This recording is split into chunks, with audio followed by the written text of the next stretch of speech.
We are all on the Mammoootty train. So before we start this review, honestly, a thank you to everyone that voted on our poll. We had to put out a poll to decide what Mammoootty movie to do next because we are just, we just wanted to know what do people want. And we thought we would get your feedback. So thank you, everyone. We genuinely appreciate it. And if you didn't vote for this movie, Bhoothakkannadi, don't worry because we will be doing the other movies as well. It's just the order that we're going to do them in. But to start with, man, we're doing Bhoothakkannadi. Yeah, I don't even know what genre this would be, man. Like psychological drama? Drama, yes. Yeah, definitely drama. Psychological, yeah. Throw in a couple of things. Is Mammoootty films just a genre at this point? Just bangers? Yeah. Amazing. Yeah. Mammoootty classics. Definitely, man. Yeah, it's definitely a Mammoootty. He has his own genre and his own style, but we have to start. There's no other way to start a Mammoootty movie, if you're not talking about Mammoootty. So I'm going to throw it to you, Sunny, man. Yeah. We've seen so many Mammoootty movies, but yet it still feels like a completely different character altogether. What were your impressions on Mammoootty in this movie, man? He just is able to mine so many different aspects of the human experience into his characters, man. Like every time you think you've seen something, he finds a new angle to explore it. So I'm going to sound like a broken record. Both of us are, but this is another amazing performance. There are no other words for it other than getting into what makes this an amazing performance. Because I think there are times in this film where I found him slightly unrecognizable as Mammoootty. When he's in prison and he doesn't have the mustache on, I kind of had to look and be like, is that him? And be like, yeah, okay, that is him. But even that transformation from the first half of the film to his time in prison, there is a physical transformation there that is as important as the kind of psychological development and the backstory we get. But you have to credit Mammoootty and the director of this film for creating in Vidyadharan an incredibly nuanced character. Yeah. This is not just a man who is just a accumulation of character quirks. This is a fully developed man who feels real. It feels like you're just following around an actual person who existed at that time and place in this nondescript village, and it feels completely authentic. And there are so many layers to this character that are just worth mentioning because it just shows you how complex this performance is. Because this Vidyadharan character, there's so many facets. He's fundamentally a very gentle man, but he's a superstitious man. He's a scared man. He's shy, but occasionally prone to bits of violence, right? Which is shocking. He's very methodical as well. Like he's always the most well-dressed person in the room. And obviously he is being a watch repair maker, he's someone who's very focused on details and concentration. There's this interesting mix of qualities that all blend together so well to create the outcome in the end, which is devastating, but makes complete sense when you have this melting pot of characteristics in this individual as to how he got there. Look, we can go into all of those character aspects separately, man, but just what a complex character and how beautifully portrayed by Mammoootty. It really takes someone like Mammoootty to embody some characters like a character like this. Because even what you were mentioning there, like there's so much that this movie does so well in terms of character building. Like the character that he's playing here was just remarkable. Vidyadharan, fantastic man. Even the stuff you were mentioning then, like, he's not, he's superstitious and he's quite, I guess, traditional in some ways to, religion and stuff like that. He's also against the grain with his wanting to, have a relationship with somebody that's an outcast. Yes. So he's kind of rebellious as well. He's working in this like craft, which is a dying craft, basically, something that's quite artistic and quite sophisticated, very intricate, and you need a lot of precision to do what he's doing. All these things add to who he is as a person and a character. And they do it so effortlessly and so flawlessly. We learn so much about this character. He's obviously very committed to his daughter, his family. He's 100%. Scarred by the past, so much that he can't really get past it. You mentioned his daughter, fantastic. Man. And I thought that was such an interesting way to show what a father is. Like he's not like this big brooding character, right? He's like a really gentle man. He's almost in as much pain as his daughter when she's getting the piercings done in her ear, right? Yeah. He's not like this big strong guy who's like, stiff upper lip, daughter, deal with it. Yep. He is in as much pain and wants to rescue her from that. And that's not kind of your stereotypical male response, I guess. And so he has got that kind of more effeminate characteristic to him. And then, of course, he's not the most courageous man. He's scared of going out in the dark. Even in the daytime, he's got that torch with him, which you're just like, what are you doing? What are you doing? And he's obviously, scared of the sounds that he hears. And he's incredibly superstitious as well, which, is discussed through the story of the snake that he kills when he's younger. He hears a lot of things that other people don't. He sees ants in his coffee that no one else can see. Yes. There's just such a steady building up of his character and revealing the depths of this character. And as I mentioned earlier, all of that matters when you get to what happens in the second half of the film and showing how that all plays out. So a terrific performance, but also great directing, I think, in creating this character and putting all of these pieces together. Yeah, fantastic writing, fantastic directing. It's phenomenal, man. Like, he's definitely like, even in that, like, he's such an intelligent character, as you say. 100%, like he's almost seen like an outcast in his village, the profession he's doing. Like, he's around people that are, I think there's a guy that has pottery on the side, which is one of his friends. There's obviously that crazy hunter lunatic. That guy. I don't know what his purpose was, but there's a lot of people around him who are just, he feels like he's so different wherever he is. And that obviously matters a lot when he even goes to prison. You see that he's doesn't fit into that world all that well. So I just thought he portrayed that so well, and it was a fantastic performance. Some of his, like, man, the way this movie starts with his mannerisms, and he's not talking, he's like fidgety, looking side to side, bit shy. And I think the guard basically says something like, when he's taking the magnifying glass outside and he's about to leave, and he values that so much, and then the guard says something like, you're asking him like he's like he's going to give his liver or something like that. It's that means so much to him. It's like such an important thing for him, and it's like his tool that he sees the world with in a way. So yeah, man, his performance was on so many levels amazing. Like, it there's really so much. Is. Yeah, this character will stay in my mind, I think, because I don't think we've ever seen anything like this character. The depth of kind of the character development here, and even this person. Like, as much as we say Mammootty's great at being the everyday person, this is an entirely unique character. He is not your everyday person. He's a unique mix of characteristics in a time and place, as you're saying, where he doesn't quite fit in, but he still feels so authentic because the film gives that character time to breathe and develops him. He's somehow relatable. That's yes, all of that is relatable. That's like the problems he's having. Like, I can understand somebody that's having a job which might be made might be a thing of the past. Yes. And somebody that is superstitious or somebody that does have these things, I can completely empathize and understand why somebody would be scared to marry again due to the fact that he's had some history with the snake. So it's just incredible. Like, he's somebody that I could see and actually understand pretty well, despite being from this completely different other world, and despite some things that are completely out of this world. That's what makes this character so amazing, I think. And you're exactly right. It's one that's going to stick in my head for a long time, because we haven't even talked about sort of the second half and what he becomes after. Like, we've really just focused on really the first half of his characteristics, to be honest, because he completely transforms into somebody else in the second half. So that's how many layers and how much depth there is to this character, that even in all that time, we still couldn't even break out of the first half. And sort of 100%. Talk about that decline. And we'll probably talk about it a bit more when we sort of talk about the storyline discussion, which might be a good segue now, man, into sort of the first half, I think, because we've touched on it, his characteristics and things like that. But like, what did you think about this movie in terms of, it is an older movie. It's from 1997. We've obviously seen more recent movies than this one. But in terms of like just the way that this movie sort of played out, like, we start in the prison, then we go for like, a story which is, sometimes you don't really know where it's going really. No. You kind of just like left like ambiguous a lot of the times. So how did that all unfold for you, man? The pacing, the structure.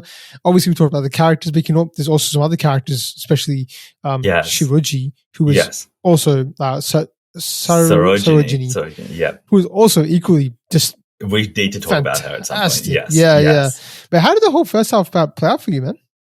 Man, I really enjoyed the pacing of this film. You're absolutely right that there was times when I wasn't sure where this was all going. but I was so completely immersed in this world and seeing the world through Vidyadharan and Sarojini's lens and their very unique circumstances in this village that I was hooked, man. I was just there for the ride from start to end. The film does a terrific job, I think, of transitioning through the various timelines, because you start off in prison and then you go back to how he essentially ended up in prison. And it takes a long time to get to why he is in prison. But it's done so seamlessly, that transition. It required no exposition at all. It's very clear in the first shot that, okay, we're going back in time to Vidyadharan as he was and understanding his backstory now. I think the pacing of this film works for me because I really enjoyed understanding the rhythms of his life in this village, and unpacking his relationship with his daughter, with Sarojini, and even Sarojini's daughter. It all felt like time well spent. And you're right, we didn't exactly know how that was all going to play out, even though I had some inclinations based on what was going on, that the fate of some of these characters. But it was a pure joy, kind of seeing Mammootty's character go through the rhythms of his life, seeing his relationships build up, seeing the relationship between him and Sarojini, because that is a beautiful romance in a way, because that's what it is. And it's not unrequited, but they never get to actually be with one another, which is the great tragedy of all of this. But the stakes for what happens in the second half are built in that first half. The relationship with his daughter, the relationship with him and Sarojini, the depth of that is all built there. The relationship that Vidyadharan even has with Sarojini's daughter, Mammoootty, all of that plays out. And then when the tragic event happens where Mammoootty dies, you then start to see the gradual kind of unraveling of his mind. And that then explains the man he is in the second half. All of that, the man he is in the second half, if we didn't spend time in the first half understanding him and his backstory, it wouldn't have hit as hard as it does in that second half. So I really enjoyed it, man. I think the film did a great job in building his character and building the world, creating the stakes, and then delivers brutally in the second half. Yeah, no, I'm right there with you too, man. I really enjoyed it. I'd never felt this movie was, I wouldn't even call it slow paced, because I think there was a lack of direction in some sense, because I just didn't know like what the stakes were at the start. For instance, like obviously he's in prison and we're going to find out why, and it's going to, that gives you enough confidence to know that something's going to happen that leads him there. But to be honest, just like, I think what the movie does really, really clever is that there are a number of antagonists in this movie who just help to sort of create that sort of tension throughout the entire movie. Yes. Right? Like the entire first half. Like we have the crazy hunter who's just literally a hoon. Basically just terrorizing people. I don't know what his just role a menace to society, that guy. Worse. Exactly, actually, right. Yes. Yeah. Then you also have, I think it's his sister, the character. Yeah, his sister. Who's very traditional and against the the relationship that he wants to have, really out with for Sarojini, she really is like against her in all ways. So it's introducing these like themes of like culture, we're understanding like certain traditions and sort of things like how things are, and we'll probably touch on some of the themes as well a bit later in terms of women in society as well as superstition and tradition and things like that as well. But so it packs in a lot of stuff around the character itself. And this, you're right, the world building is fantastic because we're understanding this small little town and what's happening, done through very little exposition. I never found that there was anyone having to explain to me directly what's happening. We just knew Sarojini is someone who's an outcast. She's definitely had somebody that's a bad situation in her marriage, a bad situation in his marriage, and there's a sort of love which has been lost and there's a chance for it to blossom, which was so, there were some parts in this movie, man, the first half, which was so like endearing and so nice to see, man. Like when they get together and like, they talk about how, I think there's one part that looking back that kind of breaks your heart. It's like the daughter, I think it's Shrikuti, when she says like, she's telling like Mammoootty, she's telling Vidyadharan basically at that point, like, oh, this is great, we can all live together under one house and, she can be here, we can live together. I'm like, that's just beautiful. Like, despite the odds, despite whatever society says, they're going to do something that's best for them. So it was just like, there's so much to keep you going to be like, okay, I'm really enjoying just learning about these characters and being in this world with these characters. I don't mind if you just keep doing that. It's fantastic. Man, and can I just touch on the romance here? Because I think this is just such a beautifully done sort of romance where not a lot happens, but everything that's said and done, the glances that are exchanged, they're so meaningful to both of these characters, right? Even the little bits where, Vidyadharan gets a bit jealous because there's another man that comes to Sarojini and he's wondering, and he then has to build up the courage to go somewhere in the nighttime, which he never does and hates doing, but it shows how much it means to him.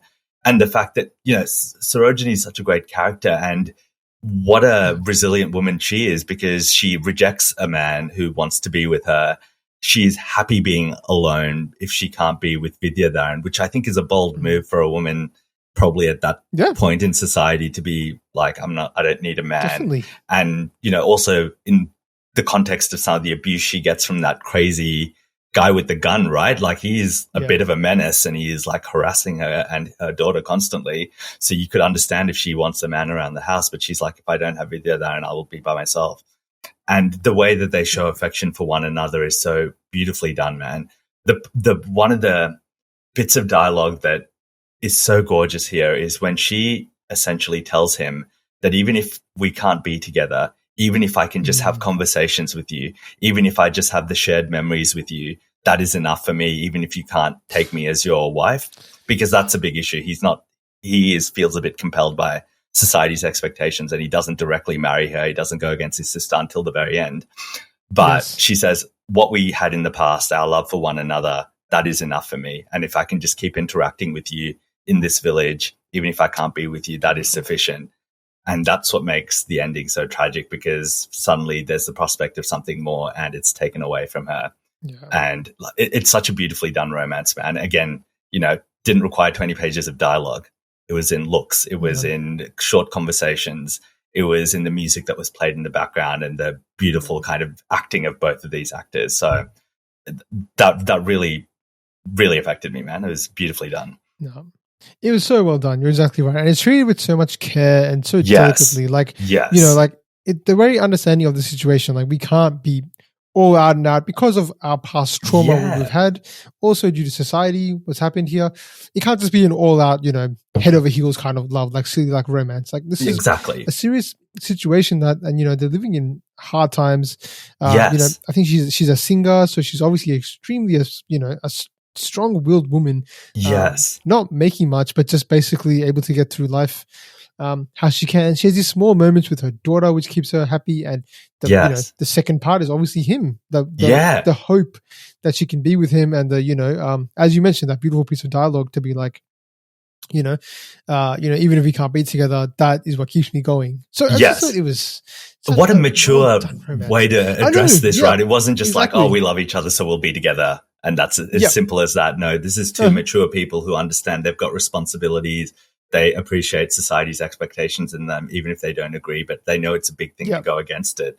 And so they're wrestling those things. And it's such a nuanced and, again, very mature way to examine this issue that isn't superficial. No, exactly. They explore the complexities, but they show us like the meaning of sort of the love, how much it is to each other. And that's what I absolutely love about this movie. That's why you're so heartbroken at the end, because they've done such a beautiful job of showing us, these two characters who are so well fleshed out and like actual real life characters, essentially, to have that all just stripped away. It's just heartbreaking, man. But before we sort of move on, man, I do want to, because we have to talk about this actress, man. Sreelakshmi. Let's do it. Like, wow. Like, we talked about Mammoootty, like, and how amazing he was. Honestly, like, she was fantastic. I thought she was so good to play this character. The amount of, like, the fierceness that she had throughout the movie to stand up against everyone, but also, like, the scenes where she breaks down. She balances that, like, feminine energy along with sort of being a strong woman at the same time. Yes. Like, it's a real representation of what a woman will go through. Like, that would happen. Nothing can prevent you from, acting like that when something so tragic happens. She's vulnerable at the time when she has to be, and she's strong at the time when she has to be.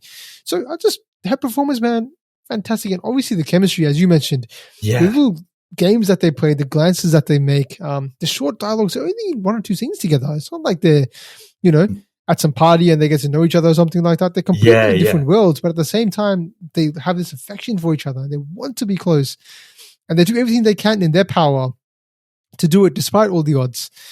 I thought her performance was fantastic, man. But what did you think? Oh, I couldn't agree more, man. You hit the nail on the head there.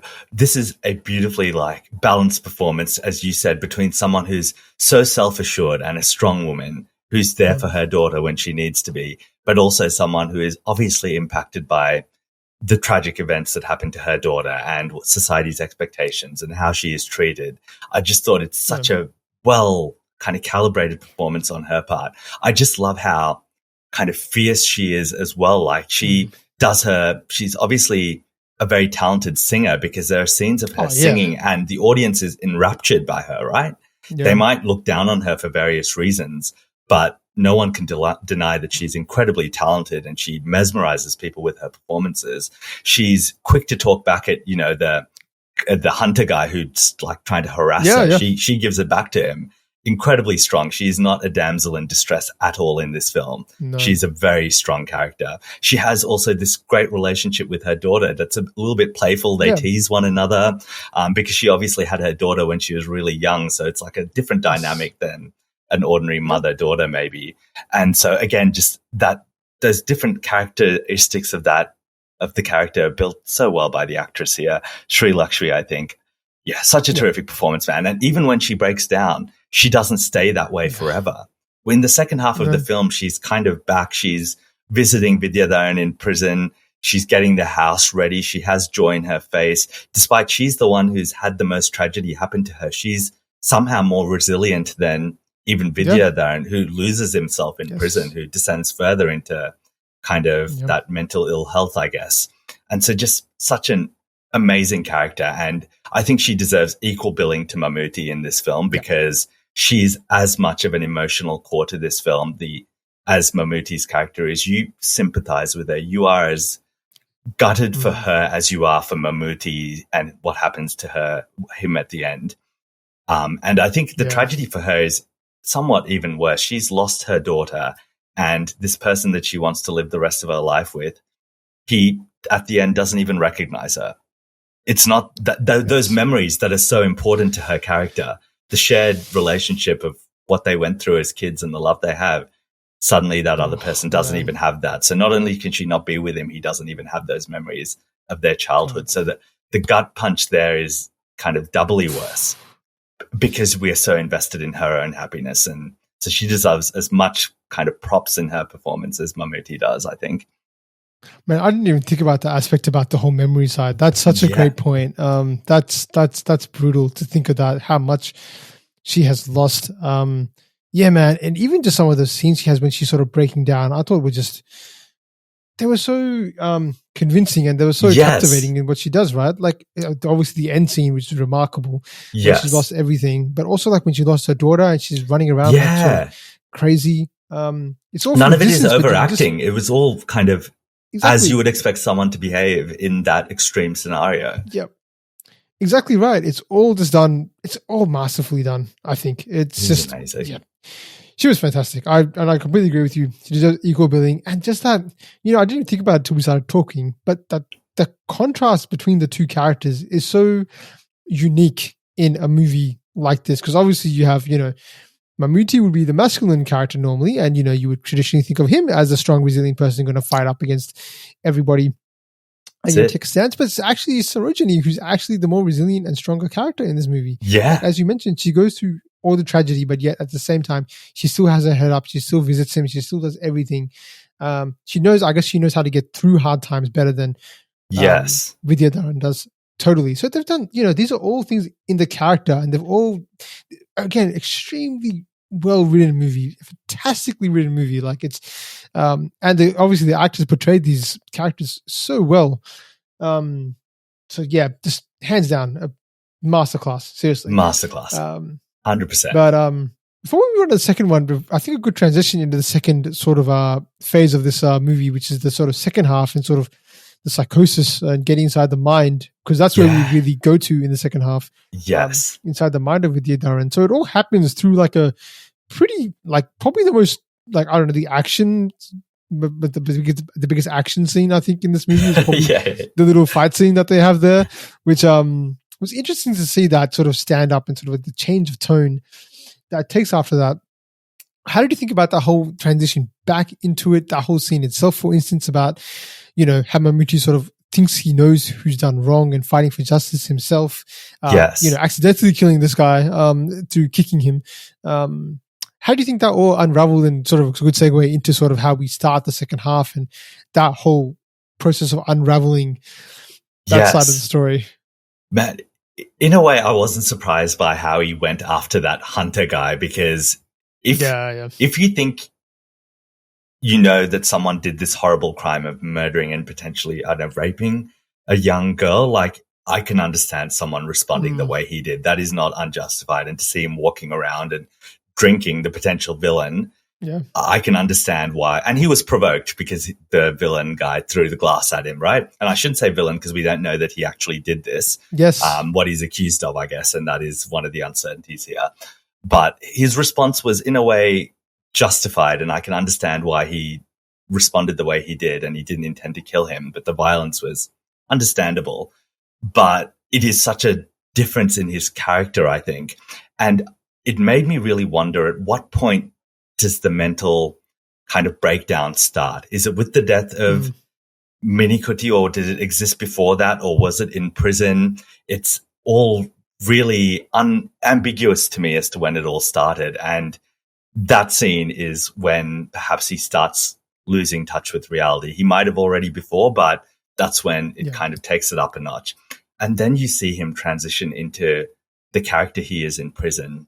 And the transformation is so stark and so depressing in a way, because he's no longer this kind of well put together guy. He looks disheveled. He looks absent-minded, except when he's focusing on fixing the watch of the superintendent or the prison guard. He's kind of forgets to eat his food until the guard tells him, "Can you hurry up and eat?"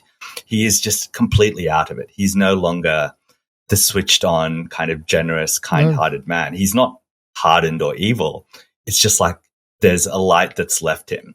And even when he's talking to Sarojini through the prison glass, she's really happy. But he is happy, but he is not overflowing with love the way he was in the first half of the movie. So you get kind of this slow understanding, this slow sense of unease in that second half of the film, that something isn't quite right, that something is about to happen that is going to jeopardize his ability to leave in a month's time, which isn't a long time to wait before you have your freedom. The film does a great job of building that up, that suspense up. He hears noises that the prison guards can't hear. He is kind of always looking distantly at things. He's got vacant looks in his eyes. The film does a great job of just creating that unease without any big bouts of action or any violence happening. So I just thought the film was amazing in that. And then it obviously blows up at the last 5 minutes, picks a fight with the prison guard, and then in a beautiful kind of virtuoso performance where he's both angry, he's scared, he's crying, he's pleading. This ability to convey all of these emotions, only Mammoootty, right? And that all explodes in that last 5 minutes. The unease you've been feeling in that second half of the film, it all comes to fruition there. So perfectly done, man. I'm in awe of how that second part played out. Yeah, no, it was unbelievable. I mean, firstly, to be honest, it kind of took me by surprise as to what is happening here, because we're going in a completely different direction. Like, we're sort of going along one path and then we sort of stop, and then I'm like, okay, cool. Well, is it going to be more about the crime and finding out who actually did this and dealing with that side of things? But no, we go somewhere completely different. We takes us to somewhere, to a whole different world, basically. And that's, I like how that gradually, it's not immediate, right? No. We understand more about him in prison and what the prison side of him is like, what he's gone through. And I really appreciated how this movie wasn't about the hardship of prison or anything like that. No. Prison was not the reason why he got into the state he was, right? Good point. I mean, at least the movie doesn't show that. Like, that's how the really interesting part about this, the whole schizophrenia, mental illness part about it, like the whole mystery about when did it start, what sort of triggered it. And that's sort of, I'm guessing that's accurate as to diagnosis. It's not clear cut. It's not like diagnosing somebody with a cold or something like that. We don't know when this thing started or how it started, what the origins were, what the root cause were. We don't know. And that's what I loved about it. There's so much mystery behind that. But just the way that his sort of whole, you sort of alluded to it before, like we don't see this like soft, gentle man anymore. Like we just see someone shell of completely himself. different. He's just looking absently, like his gaze is so it's not defined anymore. Like he's just looking around. He's looking for something to do. Some of the scenes, as you mentioned, like there was another one that was really good was during the second half when, he's sort of hearing voices and he knows what's happening.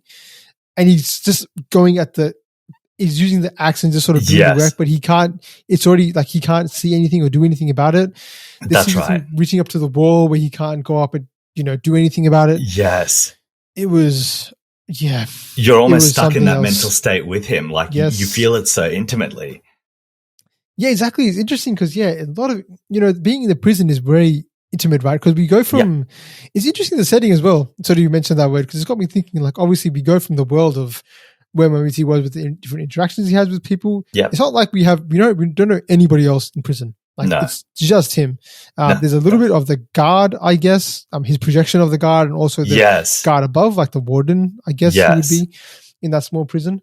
So there's some things we see there, but it's really just focused on him and his mind. The whole story is this, fictional tale of these people who aren't even real. Yeah. Through the hole in the wall. Yes. Yeah, through the supposed hole in the wall. So, I mean, it was something really different. And I never expected that. It's what I can genuinely call a twist. Yeah. I was like, wow, where have we gone? But it was amazing. But what did you think about the whole story in terms of that whole side? And what did you make out of that? Like what he's seeing through and what does that sort of mean or represent to him? The other family, the blind family, obviously, the past repeating itself in a way. What did you make out of all that?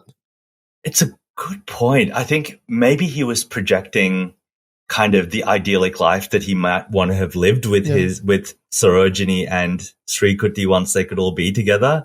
A happy family where they look after one another. Maybe he was also seeing a pure world that was untouched by any of the darkness that he had seen in his village and what had happened to young people there. And he was so invested in that family, almost like he was a member of that family. He projected all of his hopes of a bright new world into that family and onto that family, and then picturing what supposedly happened. It shows how he perceives the world, the darkness that he actually thinks inhabits that world and how it can ruin even the most pure things. That just shows the mental state he's in, I think, that he can't accept that a thing can be good and remain that way. Something else has to come in and destroy that calmness and that beauty and happiness, like it did with the sudden death of Minikutty in the first half of the film. Everything was going well in his life. Of course, there were struggles, but he was on the whole a very happy man with his daughter and Sarojini and Minikutty, and then this unexpected brutal thing happens, and he's forever changed by that, clearly. Definitely, man. It's I think that they try to do a lot with that story, just metaphorically, I think. I think it also represents, obviously, what you mentioned, the idyllic life and what he would have liked to live. I mean, even the girl looked like Minikutty, When I first saw her, I was like, okay, is this the same girl? Like, I had to sort of do a double take and be like, no, it's not someone completely different. So there's definitely, obviously, the innocence with the whole blind society and all that stuff. See no evil. Maybe that's something wrong with that. So there's definitely a lot going on, but towards the end, it definitely, you get the schizophrenia and the paranoia that he's going through, basically, right? Being on the inside, not being able to protect his daughter at all. And that just destroys his mind, I think. Like that's what basically, what I think that's what he's seeing, that's what he fears, and it's basically comes true for him. Yes. Again, the first half is so good because they established his character as such an intelligent character. Like he thinks like, he's a watchmaker. He can do something pretty intricate, right? Not anyone can just pick up a watch and be able to fix it. It's not something you can just pick up, right? You have to be you have to be someone that specializes in that skill set and learn it and understand it, the mechanics, and all the intricacies that it involves. So it just packs in a lot in that second half, I think. And it's just such a great like representation and portrayal of mental illness and schizophrenia and sort of how we go through it. But it was pretty fascinating. I also wanted to mention, like, this movie, while it probably the production value is not as recent as it is now, some of the music in this movie was actually, oh man, I thought it was really good. That it was so like, it was like folk music, and it was something completely different. Again, the world building aspect. We have in such a short time, they're able to build a new world for us. Yes, yes. In this new society. So there's elements which are parallel, sort of the first half, obviously in the storyline as well. Yes. But just, I was so mesmerized by what was going on, and also confused as to what was going on. So we played that game balance of like mystery as to like, is this really happening or not? Because you always sort of question it. At least I was like, is this real or not? Because I couldn't understand how you could see through a hole and see everything. No, the point when it clicked for me was, how could he hear what was going on down there? I was like, wait a minute. But like, it didn't seem outlandish to me because it was so well kind of portrayed, and he believed it so clearly. And at that point, we don't understand fully the depth of the mental illness until you get that diagnosis at the end. So as you're saying, there's a mystery there of, is this real? Is it not? And the film does a great job of, portraying that guy that prison guard who didn't commit it, but in his mind committed this, as a kind of like a bit of a villainous character, right? He makes offhanded comments about, oh, your girlfriend's here to see you again, Vidyadharan. So the film does a good job of maybe kind of putting you in the mindset that this guy isn't maybe the nicest man, might be possibly a villainous character and treat women poorly. So it's not until the very end that the film is clear about whether it's happening in Mammootty's head or not. Yeah, no, there's just the scenes when he can hear them, and even at the very end, I thought something was going to happen, but then it just sort of all explodes into sort of a big fight. Because I was pretty much convinced that it's not there, but just to see it unfold didn't really make the impact any less. Like, it was still as impactful, and that's obviously because of what you sort of mentioned before as well, like Mammootty's brilliant performance and him being able to encapsulate this character that is, he's lost his mind, but to him, he's sorrowful and he's angry for a character who's not an angry character, Some of the faces he makes when he first sees the guard, it's something else. Like, he must just be able to transform completely into somebody else. It'd be almost like mesmerizing to watch him as your other sort of cast members, because you just see this person transform right there, and you'd be like, what happened to you? Like, you've just become someone else, and now you're back. It's unbelievable, man. But I think we should touch on that last scene a little bit more, because it is just that whole breakdown scene, man. It is one that's going to stick with me, I think, because of all the things we mentioned. And one thing that really stuck out to me, man, was how when he was describing, he's telling everybody, like, look, you have to look through this hole. You see the faces of all the other cops, all the other policemen around him. And it's just like this look of despair. Like, we all understand exactly what's going on, and we have to treat this delicately. I absolutely loved how this movie gave us a view of prison in a non-Western world, right? Yeah. Prison movies, we've seen like a million movies about prison, right? I never see them get treated like this at all, where it's actually mental illness is actually respected and treated. Yes. And even when he's getting abused, he's like being punched out, but it's not over the top. Then the head guard comes and puts him away. I just really appreciated all those aspects as well in this. But what did you think about sort of how this movie ended? Even the last scene, to segue into the last scene with the tragedy, and some of the performance there, man, how this movie wound up. What were your thoughts behind that?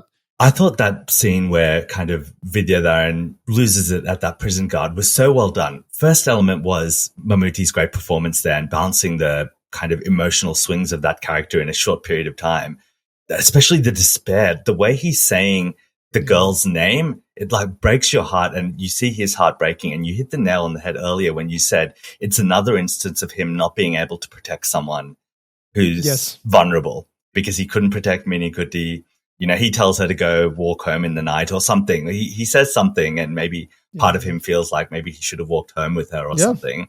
And again, he's observing this girl, and something tragic happens. And so there's that despair of what's happened to her, but also I couldn't do anything about it. That powerlessness comes through as well. And the second point, you mentioned this and made an excellent point, how the guards respond to him. It's not your typical response of, this guy's crazy, let's beat the hell out of him, let's chuck him back in prison. There is sympathy there. As much as they kind of cajole him and make fun of him, at the end of the day, they want him to get out. They want him to go live a good life with his, wife, soon-to-be wife. There isn't any kind of anger towards him, really, aside from getting him in check in terms of his behavioral stuff, like, calming him down. They do what they need to. But there isn't disgust, there isn't anger, there is just empathy, which is not a side of prison guards you generally see It Not is at all. not your typical response. And I just respected that so much. And again, a very mature perspective on the role that prison guards play and their sense of empathy as well. They're not just these one-dimensional evil characters. Yeah. And again, as you're mentioning, a great take on mental illness. He isn't being vilified for it. They want to support him. And, they don't chuck him back in prison. They kind of keep him in a hospital or something at the end, right?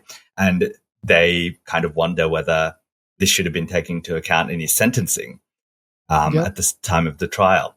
So such a nuanced kind of depiction. And there's nothing about this film that is stereotypical in any way. Everything is real. It is empathetic. It is mature. And that is part of why I respect this film so much. And that final scene where he's looking through the magnifying glass at his daughter and Sarojini and says, "Who are you?"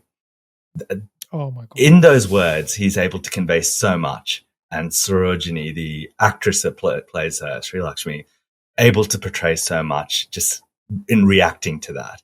Not a whole lot is said. It's all in the facial reactions of the people. Mammooty is unchanged when he asks that question, not knowing how it's going to devastate the people who are going to hear it. And he does a great job of saying that just so neutrally. And then the people responding to it are completely shattered and break down because they were so close to happiness. And we as the audience, it's a gut punch for us, man, because we want both of these characters to be happy and the daughter to be happy as well. They're so close.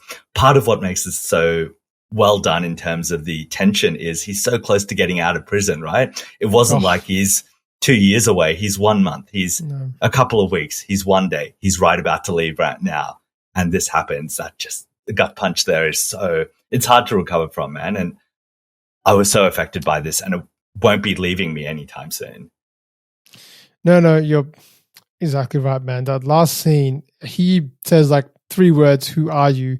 And that is so powerful. And his expression is so blank. It's like looking into somebody that's completely lost it. And it's such a tragedy because, again, we see this character in his early days. And again, the first half matters so much because we see how of a loving guy he was. Like, I think even at the start, he mentions how close he was to his daughter. Yes. He says something like along the lines, like when she's bleeding, you mentioned this one line. He also says, it's kind of maybe a throwaway line. He says something like, "I hope you brush your teeth." Like it's something that it's just like you're that affectionate that you want to be there, like almost too close to your daughter at that point. Like something like that. Micromanaging. But essentially we sort of see like, who he's become out of this. What character development, man. What character development. Unbelievable to take us from where he was. And it's not even linear. It's gone, from one place back to another, come back, and we see the situation after that. It is such a powerful scene. And again, to contrast that, on the other side, you see Sarojini, just like the words she's saying and breaking down. "You told me we were going to be together. You told me we were going to live far away." The letter he wrote, everything like that. It's like such a tragic thing that's happened to her. And she breaks down. I can't really imagine anyone doing a better job than what she did in this movie. It's amazing. And that scene for her was probably my highlight when she does that, along with, to contrast, sort of Mammootty's breakdown scene, the scene before. So we got 2 back-to-back unbelievable performances that just leave scenes. Yes. In like, that's the reason why you're not going to forget it. It's like, whoa, like what have we just seen here? It leaves you so shocked and so impacted. Unbelievable, man. This movie was something else. It really was. And you talk about the character development of the Mammooty character, Vidyadharan. And as much as shock it is that he goes down that spiral and it plays out what it is, I think if we rewatch the film, you would understand how he got to that. It's not a twist in the sense that he out of nowhere became schizophrenic. The seeds are there. The characteristics are there. The superstition, the paranoia, the shyness and the fear, the kind of absent-mindedness that you see in the second half. It all plays out so naturally that you're not shocked that this happens, but the movie has left little kernels of like information that suggests this is probably what's going to happen in the future.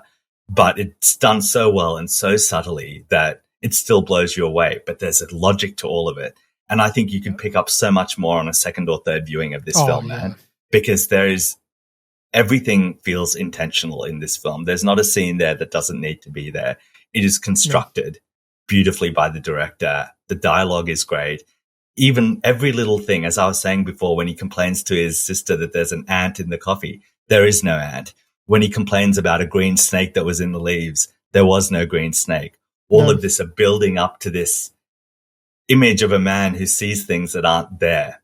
And so when you dissect it logically, the ending of his character or the place he ends up in makes sense. But it's just done so well that you're still shocked by it. And it's so tightly done, right? The movie is like 1 hour 50, 2 hours. And amazing. Very concise, very well done. That's right about the seeds, which might be a great transition to some of the sort of themes and stuff behind this movie, because obviously this movie does a lot, and we've touched on a lot of it as well in terms of the mental illness and stuff like that. But like, there's even moments where something like, because he's obviously very superstitious, and something that just came to me when you were sort of speaking about, at the very start of the movie, there's a line that Sarojini tells him that something about the potter has died. His friend who was the guy who used to make the pottery, the earthen vessels that went selling. Yes. There's another dialogue in the middle where they talked about how we used to hit snakes all the time when we were young and nothing happened. Yes. So it did happen to him. So that moment when he's told that, you mentioned about guilt, which I think is a big theme in this one, which I probably didn't speak about too much and we didn't spend too much time on, but the guilt he has for sort of, what he's done and just how it accumulates. That's part of the sort of schizophrenia that he's sort of gone through in the end, I think, anyway, 100%. Along with the paranoia, obviously leaving his daughter abandoned to grow up by herself when she's growing up to an age where she's vulnerable. Yes. As you mentioned, being the one kind of responsible for not being more careful with Minikuti and taking her home, and having that whole loss is not something he can recover from. It's not expressed to us directly, but I think those events definitely burdened him. Yes. But yeah, man, what are some of the other themes that you thought of in this movie that we haven't touched on so much, or even what left you with the most impact, I guess? Well, the thing that kind of struck out to me, and maybe this is us putting a 2023 lens on a 1997 film, is the kind of blatant sexual harassment that is happening of the women in this film, particularly young women. It's like these are girls under the age of 18 sometimes, right? It is frustrating to watch and unnerving, especially if you're in a modern audience. And look, these kind of issues happen everywhere in the world. I don't want to say they're limited to India, right?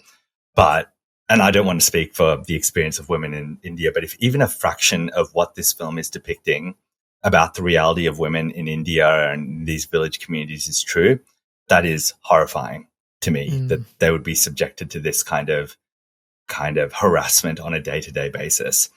I mean, the way the film portrays this, it depicts women who are routinely abused, that they are subject to harm and violence, and there is no real consequences on the men who do that. That you can live in a society where men can just openly leer at you and say obnoxious things to you, and you can be a young woman, not even at the age of 18, and they can get away with that and not feel any guilt at all. What a terrifying place to live if you're a young woman, right? And a woman of all ages, right? But if that was hard to watch, and I think the fact that the victims in this film are primarily, young women, and while the second incident might not have happened with the woman in the hill with the blind parents, that is, I still think that is part of the key theme here, that women are not being respected and are subject to such violence from men, and kind of at society's like whim here. They're not given any protections. And I don't know what the film has to say or what is the solution here, but that is something that just struck me as so difficult to watch in this film. But that isn't to say that it's a one-sided picture of saying all men are evil, right? Because Vidyadharan, what a lovely, lovely, lovely man, right? He's a great father to his daughter. He treats all the women around him with respect. He's respectful of the feelings of Sarojini, and he's completely understanding. He treats his older sister with respect as well. So it's not portraying a one-sided picture, but I think the theme of abuse of women and the treatment of women is definitely something that stood out really clear to me watching this film. That's such a great point, man. Like, it's definitely a big one, and the movie doesn't have so much social commentary. Like, that's not the focus of the movie. That social commentary piece. But that makes such a good point about how it's such a balanced view on these things, because you can definitely glorify the situation, right, and say all men are evil and all men react like this, and we have to do something as a society to fight this, plague. But this movie keeps it real. Like, there's so many good men in this character, including Vidyadharan. There's obviously the character of Ayappa, I think his name is. Ayappan, he's like just like a friend. I don't know who he is. He's just like a really nice guy who just like wants to just takes care of people. Helps out. Helps out. And like when Minikutti is lost, you see the whole community come together. It's all men looking for the daughter. We obviously have the police guards who honestly are completely innocent by all accounts. They're just guilty in his mind. But the warden, I guess, or the top guard, he's especially empathetic and especially caring towards this man's needs, and he considers him a lot. So it's such a good take on that, like, because you can easily take this, and I think a modern movie would have just been like, we have to make a point about how this is an issue in society. It's definitely something Hollywood would have done. Knowing Hollywood, they want to hone that one in without sort of thinking about the reality of the situation. So I really appreciate this movie for being delicate with such a delicate matter, which is extremely important, but it's very easy to show an unbalanced side of that. Yes. So that's a great one, man. I didn't even think of that one that much, but I will touch on some other things. Like obviously, there's a big part about superstition, and there's a whole spiritual side and stuff like that. Like obviously, there's a big element of snakes as well. Yeah, like, snakes are sort of coming in and out, and there's a lot of symbolism, I believe, in this movie that's there. Like I don't exactly know what the snake means, but I know it's an integral part of Hinduism. And sort of what it represents. So I think it's the motive is there. Like constantly. In many scenes, like Sarojini is singing often about snakes and the snake gods. There are scenes when her and Mammoootty or Vidyadharan are together, and it zooms out and there's small snake statues that you're observing them through. So huge motive. I'd love to know what kind of it represents. Yeah, I tried to look around a little bit about what it actually represents exactly. The things that I could find out really was like it was meant to be about transformation and rebirth kind of stuff from a spiritual point of view. Right. I think both these characters are definitely going through that, Sarojini and Vidyadharan. Basically, they've, and I think it's like a snake keeps shedding its skin, like they sort of keep on shedding and keep changing. Yes. Some stuff like that. I think there's other stuff in like Hinduism about like Kundalini energy, which is like ascension. Yes.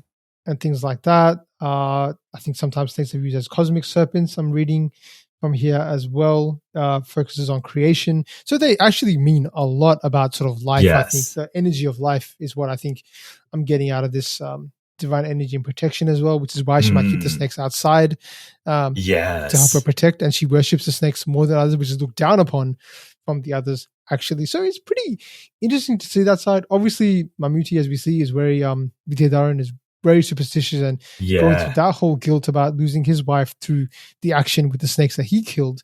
I think there's something symbolic about when the snakes mate as well. There's some story behind that as well. Interesting. Because he killed the snake when he was mating or something like that. Yes. And that led to the death of his wife or something like that. So it does touch on these things, which I think add more character and obviously a strong cultural element to this movie, which I absolutely love about these movies. And you can't take this movie and replicate it because of these aspects, which are so close to the culture of India, which is fantastic. They don't shy away from that. In fact, they embrace it.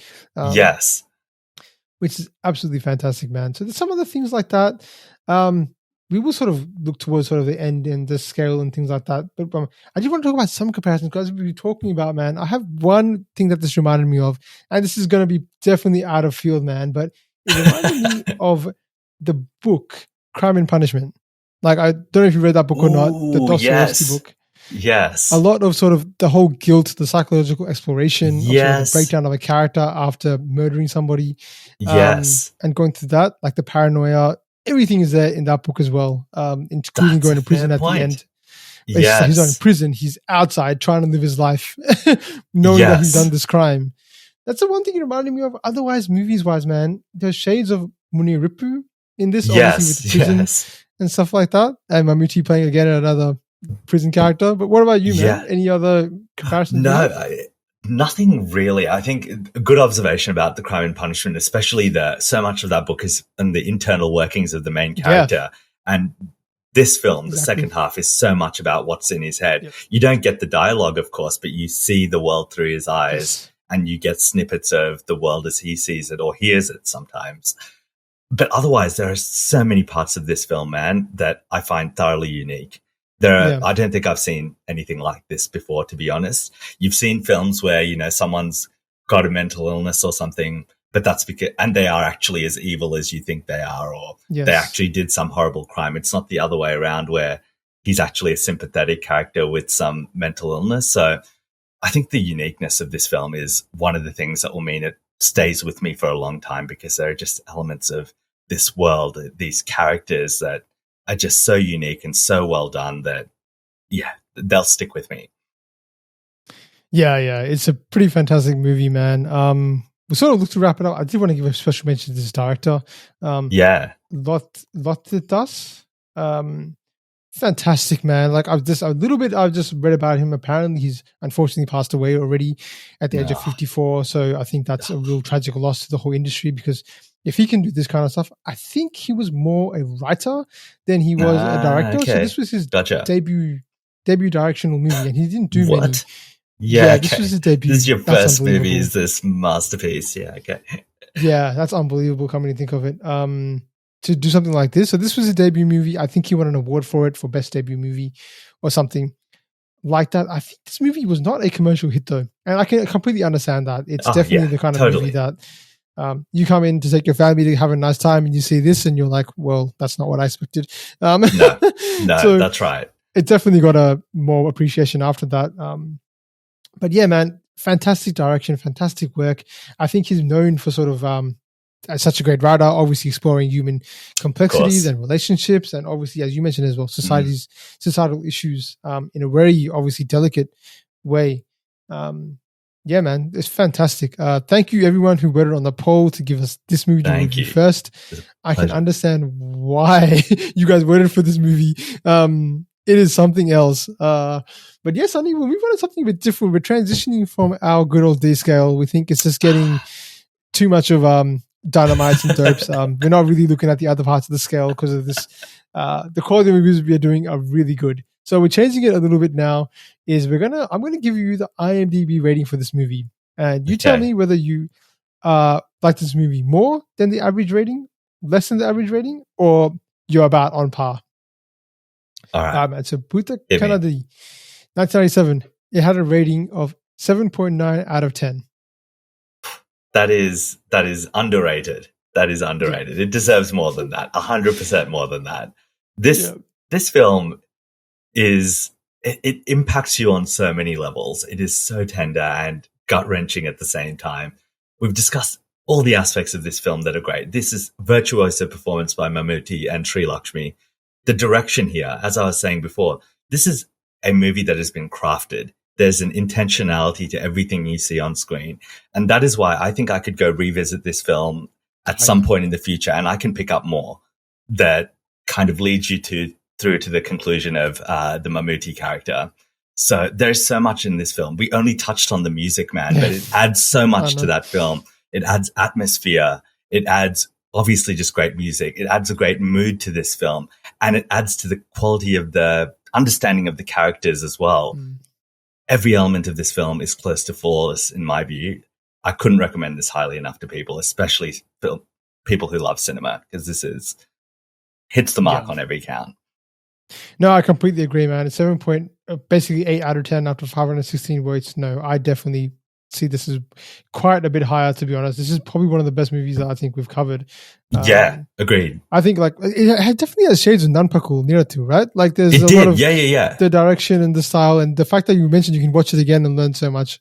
Same thing can be said about that movie as well. So pretty interesting, both like obviously prolific directors, and obviously Mammoootty being Mammoootty in that sense. But yeah, man, this movie, as you said, like even though talking about it for an hour feels like we still have a lot more to talk about, because there's so much in this movie that's so unbelievable. You could study this film, I think, in film class. The performances, the acting, the direction, all of it.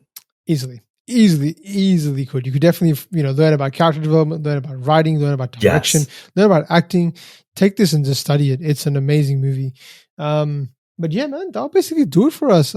Thank you again to everybody that recommended this movie. Please let us know your thoughts, what you think about this movie. We'd love to be in the conversations and understand your perspective and why you guys like this movie so much. I'm I'm definitely on the same boat as you guys if you did. But Sunny, like always, man, this has been awesome. Another awesome movie It's to add to been our so calendar. much fun. And we'll catch up soon, man. Catch you guys soon. Looking forward to the next one, man. See you guys. Yeah.